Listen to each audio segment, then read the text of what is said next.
الحمد لله رب العالمين والعاقبة للمتقين والصلاة والسلام على رسوله الكريم أما بعد قال النبي صلى الله عليه وسلم العلم صلاحی او كما قال علیہ الصلوۃ والسلام۔ محترم حضرات،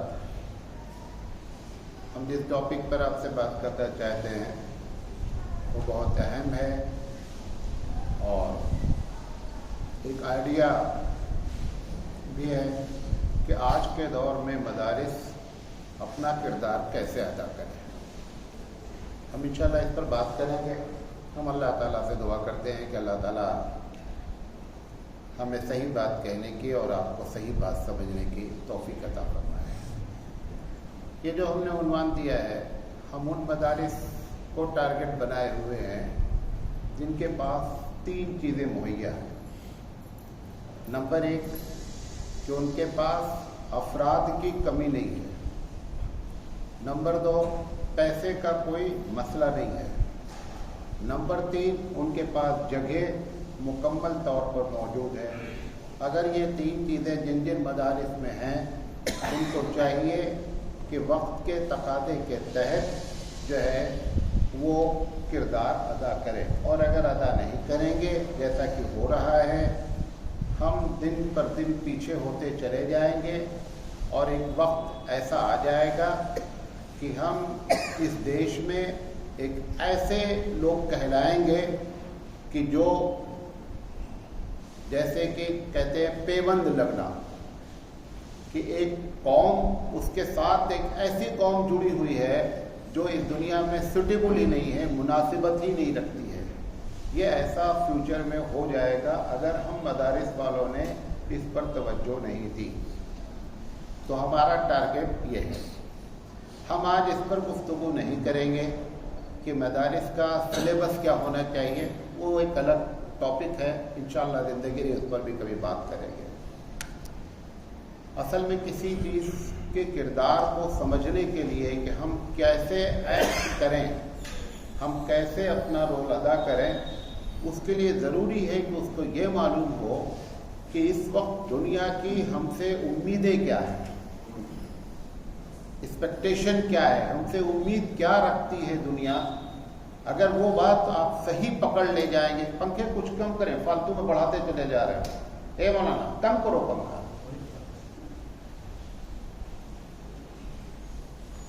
یہ ہم کو معلوم ہونا چاہیے کہ دنیا والے ہم سے کیا ایکسپیکٹ کر رہے ہیں، کیا امید لگائے ہوئے ہیں۔ اگر ہم کو یہ آئیڈیا لگ جائے گا تب ہم ہو سکتا ہے کہ اپنا صحیح رول پلے کریں، اپنا صحیح کردار ادا کریں۔ 2 طرح کے لوگ ہیں، دو طریقے کی توقع ہے، توقع سمجھتے ہیں، امیدیں ہیں ہم سے دنیا والے۔ 2 طریقے کے لوگ ہیں، بلکہ 2 گروپ ہے جو ہم سے ایکسپیکٹ کر رہا ہے۔ ایک گروپ کو ہم نے اہل خیر کہا ہے اور ایک گروپ جو ہے وہ اہل شر ہے۔ یہ بھی مطلب نہیں ہے کہ آپ جو امید لگائیں ہم وہی کام شروع کر دیں، ایسا بھی ہے، اس تقریر کا یہ مقصد بھی نہیں ہے۔ ہم دونوں کو بہرحال بتاتے ہیں کہ کس طریقے کی امیدیں جو لگائی جا رہی ہیں وہ واقعی میں ضرورت ہے، اور کون سی ایسی امیدیں ہیں جو ہم سے غلط ایکسپیکٹ کی جا رہی ہیں کہ ہم وہ کام کریں، ہم اس کی بھی نشاندہی کرنے کی کوشش کریں گے۔ یہ جو اہل خیر حضرات ہیں، پہلے اس میں 3 لوگ شامل ہیں، مالدار شامل ہے، دانشور شامل ہے اور اہل علم شامل ہے۔ یہ تینوں کو مل کر ہم نے اہل خیر کہا ہے۔ یہ ہم سے کیا امید رکھتے ہیں، ہم انشاءاللہ ایک ایک پر بات کریں گے، اور ان کی امیدیں شرعی لحاظ سے صحیح ہے، لہذا ہم کو ناراض ہونے کے بجائے کہ یہ ہماری بے عزتی ہے، ایسا ممکن نہیں ہے، یہ سب کہنے کے بجائے اس کو عمل کرنے کی کوشش کرنی چاہیے۔ یہ جو دوسرا طبقہ ہے جو اہل شر ہے، اہل شر سے مراد وہ ہے کہ جو اندر ان کے ایک ہے، باہر ایک ہے۔ آپ کو اور ہم کو بیوقوف بنانے کے لیے اچھی باتیں کرتے ہیں، حالانکہ اس کے رزلٹ بہت خطرناک ہے۔ مثال کے طور پر ابھی کل چناؤ آیوگ نے ایک اعلان کیا کہ کشمیر میں وہ لوگ بھی ووٹ ڈالیں گے جو لوگ باہر کے رہنے والے ہیں، لیبر وغیرہ۔ دیکھنے میں اچھی چیز ہے، بھائی سب کو ووٹ کا کیا دیا جا رہا ہے، حق دیا جا رہا ہے۔ لیکن مفتی جو محبوبہ ہیں انہوں نے جو کمنٹ کیا کہ یہ جمہوریت پر آخری کیل ماری جا رہی ہے۔ وجہ کیا ہے؟ ایسی ہی چیزیں ہیں جو آپ کے ساتھ، مدارس کے ساتھ بھی لوگ ایکسپیکٹ کر رہے ہیں، اور وہ حقیقت میں کیا ہے، اندر سے نہایت خطرناک چیز ہے۔ دیکھنے میں اچھی ہے، کیونکہ کوئی بھی آدمی ہم کسی کو بولیں کہ یہ خراب کام کرو تو سب کو سمجھ میں آ جائے یہ خراب ہے، کوئی کرے گا۔ لہذا ہمیشہ اچھے کا لبادہ اوڑھ کر کے ہم کو برباد کرنے کی جو فکر کی جا رہی ہے، ان کو ہم نے اہل شر کہا ہے۔ بات میری سمجھے؟ اس اہل شر کی زد میں دو لوگ آ گئے ہیں۔ کون آ گئے ہیں؟ دو لوگ آ گئے ہیں۔ ایک مخلص ہیں جو نادان ہے مخلص، لیکن کیا ہے، نادان ہے۔ ہمارے اردو میں ایک محاورہ ہے کہ نادان دشمن سے دانا، نادان دوست سے دانا دشمن بہتر ہوتا ہے۔ ہمارا دوست ہو جو نادان ہو، جس کو پتہ ہی نہیں ہے کہ مولانا کے ساتھ کیسے رہنا چاہیے، اس سے بہتر وہ دشمن ہے جو ہم سے دشمنی کرتا ہے، کیونکہ ہم اس سے الرٹ رہیں گے۔ لہذا ان اہل شر کے چکر میں ایک مخلص نادان لوگ بھی کیا ہو گئے ہیں، شامل ہو گئے ہیں۔ اور دوسرے جو کم علم ہیں، جن کو علم ہی نہیں بیچاروں کو، ان کے سامنے کوئی بھی نئی چیز آ جاتی ہے تو وہ کیا سمجھتے ہیں کہ کل جدید لذیذ، کہ ہر نئی چیز لذت والی ہوتی ہے۔ ایسا نہیں ہے بھیا، ہر نئی چیز لذت والی ہونا ضروری نہیں۔ ہم اس پر بھی کوشش کریں گے کہ آپ کو بات کریں۔ تو سب سے پہلے پوائنٹ پر بات کرتے ہیں، ایک ایک بات کریں گے، بہت لمبا ٹاپک ہے یہ، ہم اس کو مختصراً آپ کے سامنے شارٹ میں لانا چاہتے ہیں۔ یہ جو اہل خیر حضرات ہم سے امید لگائے بیٹھے ہیں اور واقعی میں اس کی ضرورت ہے، وہ ہم آپ کو ایک ایک بات بتانا چاہتے ہیں۔ سب سے پہلے چیز ہے، یہ کوئی نمبر نہیں ہے، مطلب کسی نے کسی کو تو نمبر 1 پہ رکھنا ہی ہے۔ اس وقت جو ایک مزاج 1980 کے بعد بھارت کے مسلمانوں میں جو پیدا ہوا ہے، ایک چھوٹا سا طبقہ ہی، بھلے 20 سے 25% ہی لوگ مسلمان ایسے ہیں جو چاہ رہے ہیں کہ ہمارے بچے اچھی عصری تعلیم حاصل کریں، لیکن اس کے ساتھ دین کا دامن بھی چھوٹنا نہیں چاہیے۔ یہ ان کی ایکسپیکٹیشن ہے، یہ وہ چاہ رہے ہیں۔ مدارس کو اس میں کیا کردار ادا کرنا چاہیے کہ ان کی اس امید کے تحت مدرسہ چلے؟ تو میری رائے ذاتی یہ ہے کہ 3 طریقے کا کام مدارس کو اس امید کے لیے کرنا چاہیے۔ نمبر 1، سنڈے مدرسے کے نام پر مدرسہ چلانا چاہیے۔ سنڈے سے ہفتے میں صرف ایک دن مدرسہ ہو ان بچوں کا جن کو سنڈے میں چھٹی ہوتی ہے، اور پورا دن نہیں، زیادہ سے زیادہ 4 آورز کا مدرسہ ہو، اور ایوری ویک ہو سنڈے مدرسے کے نام پر، تاکہ وہ جو چاہ رہے ہیں کہ میرے بچے سے دین کا دامن نہ چھوٹے، وہ مضبوطی سے پکڑا جا سکے۔ نمبر 1۔ دوسرا طریقہ یہ ہے کہ کچھ لوگ ایسے ہیں جو بالغ ہیں، بوڑھے ہیں، جو بھی عمر ہے، انہوں نے اپنی زندگی میں کبھی دینی تعلیم کو حاصل نہیں کیا ہے۔ ایسے لوگوں کے لیے بھی ایک وقت مدرسے کو نکالنا چاہیے، ہفتے میں 2 گھنٹہ، ہفتے میں 4 گھنٹہ، 6 گھنٹہ، جو بھی ہے وقت نکالیں، اور ایسے لوگوں کو بنیادی باتیں، بنیادی عقائد، قرآن کی تفسیر وغیرہ کے لیے یہ مدرسے والوں کو کردار ادا کرنا چاہیے۔ بوڑھے ہو گئے ہیں، ایک بڑی تعداد ہے، کسی بھی قاری، کسی بھی قرآن جاننے والے کے سامنے ان کی ہمت نہیں ہے کہ وہ قرآن پڑھ رہے ہیں۔ کیوں؟ انہیں معلوم ہے کہ میں کیا پڑھ رہا ہوں، میں غلط پڑھتا ہوں۔ وہ جو ان کی شرم ہے، اس شرم کو دور کرنے کا انتظام مدارس کو کرنا چاہیے۔ نمبر 3، ہالیڈیز، جو چھٹیاں ہوتی ہیں کالجز میں، اسکول میں، اور سمر کیمپ کے نام پر جو مدرسے ہیں ان کو چاہیے کہ روایتی انداز کے بجائے کام کی ایک سمر کیمپ ایک فیشن بن گیا. ہر آدمی چھٹی میں سمر کیمپ. میں نے کئی سمر کیمپ والوں کو میں نے جا کر کے دیکھا سلیبس. انہوں نے یہ سمجھا ہے کہ ان کو ہم ٹوائلٹ کی دعا, جانے کی آنے کی, مسجد میں جانے کی آنے کی دعا سکھلا دیا. امی ابو بھی بہت خوش ہیں کہ یہ سمر کیمپ بہت کامیاب چل رہا ہے. طوفان کے مطابق انتظام کریں. طوفان دوسرا ہے. ایک آدمی توپ لے کر کے آ رہا ہے آپ سے لڑائی کرنے کے لیے. آپ غلیل بازی کر رہے ہیں. آپ کی غلیل جو کبھی کام آتی وہ بھی برباد ہو رہی ہے. وہ گولیاں جو کسی وقت ہو سکتا تھا ایمرجنسی میں کہیں کام آ جاتی, وہ بھی آپ اپنی برباد کرنے کے چکر میں لگے ہوئے ہیں. لہذا سمر کیمپ کو ایکٹیو بنانے کی ضرورت ہے. یہ پہلی توقع ہے اور ہم کو یہ کردار ادا کرنا چاہیے.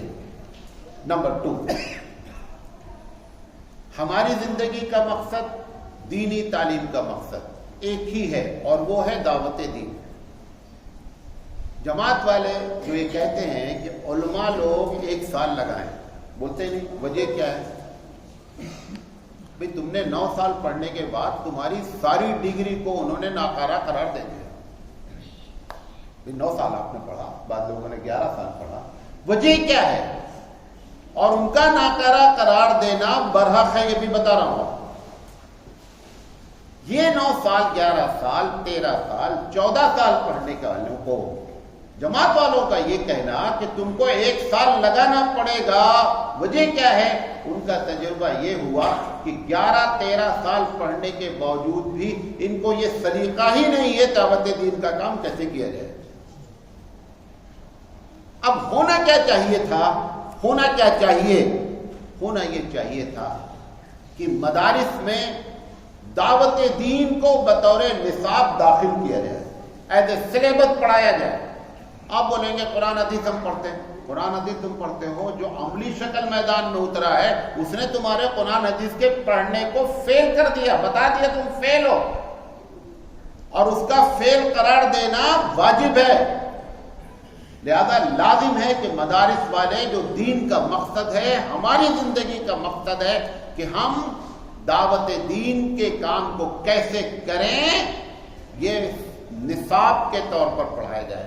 ساری چیزیں اگر نصاب میں داخل نہیں ہو سکتی تو اس کا نعم البدل یہ ہے کہ فراغت سے پہلے یا بعد میں 6 مہینے کا دعوت دین کے نام پہ ڈپلومہ کرایا جائے, اور ان کو کیا بتانا ہے دعوت دین کیسے کی جائے. طالب علم کو دعوت دین کیسے کی جائے گی, جاب والے کو دعوت دین کیسے کی جائے گی, مالدار سے گفتگو کیسے کی جائے گی, دانشور سے گفتگو کیسے کی جائے گی, اور غیروں سے گفتگو کیسے کی جائے گی. جب ہم کوئی چیز سلیبس کے طور پہ پڑھتے ہیں اس کے اثرات زندگی میں اچھے مرتب ہوتے ہیں. آپ نیٹ سے, تجربے سے جتنی چیز بھی حاصل کرتے ہیں اس میں نقص اپنی جگہ پر برقرار رہتا ہے. یہ دوسرا ایکسپیکٹیشن ہے جو ہم لوگوں کو چاہیے کہ ہم صحیح معنی میں بطور نصاب. اسی طریقے سے میڈیا کا استعمال دعوت میں کیسے کیا جائے, یہ بطور نصاب پڑھایا جائے. بات میری سمجھے. نمبر 3, میں بیٹھتا ہوں کبھی کبھار, اثر میں بیٹھتا ہوں, طلبہ بھی ایک آدھ استاد بیٹھ جاتے ہیں. مجھے نہیں کہنا چاہیے لیکن میری ایک کمزوری ہے, میرے جو دل میں ہے وہ میں چھپا نہیں پاتا ہوں. میں جب, حالانکہ ہمارے پاس اساتذہ کی اچھی ٹیم ہے دوسرے مدرسے کے مقابلے میں, لیکن جب ہم اپنے اشکال ان کے سامنے رکھ دیتے ہیں کہ یہ پرابلم ہے تو 90% کسی استاد کے پاس جواب نہیں ہوتا ہے. کیوں ایسا ہو رہا ہے؟ ایسا کیوں ہو رہا ہے؟ اگر ہمارے استادوں کے پاس جواب نہیں ہے تو یہ لوگ جب بچوں کو پڑھائیں گے تو ان کے اشکال, ان کے ڈاؤٹس کو کیسے کلیئر کیا جائے گا؟ یہ کیوں ہو رہا ہے؟ ایسا نہیں ہے کہ ان کے اندر صلاحیت نہیں ہے. جہاں سے وہ پڑھ کر کے آئے ہیں وہ ڈاؤٹ کی ایک لسٹ تھی, تو زیادہ سے زیادہ 2 مہینے کا کورس تھا. وہ ڈاؤٹ اکٹھا کیے جاتے, اپنوں کے ڈاؤٹ, مسلمانوں کے جو ہمارے جو ڈاؤٹس ہیں, آپ کے بھی ہزاروں ڈاؤٹس ہیں, لیکن نہ وہ جمعہ کی تقریر میں کلیئر ہوتا ہے اور نہ آپ ان کتابوں کو تلاش کر کے حل کرنا چاہیں تو نہیں ہوتا. حالانکہ یہ سارا کا سارا معاملہ اگر نصاب میں داخل کر دیا جائے تو آسانی سے کلیئر ہو سکتا ہے. بات میری سمجھے. نمبر 2، یہ شبہات پیدا کیسے ہوتے ہیں؟ جو ڈاؤٹس ہیں شبہات پیدا کیسے ہوتے ہیں؟ نمبر 1، جب ہم فضائل بچوں کو پڑھاتے ہیں، ہر فضیلت مشروط ہوتی ہے، ہر فضیلت کی ایک کنڈیشن ہوتی ہے.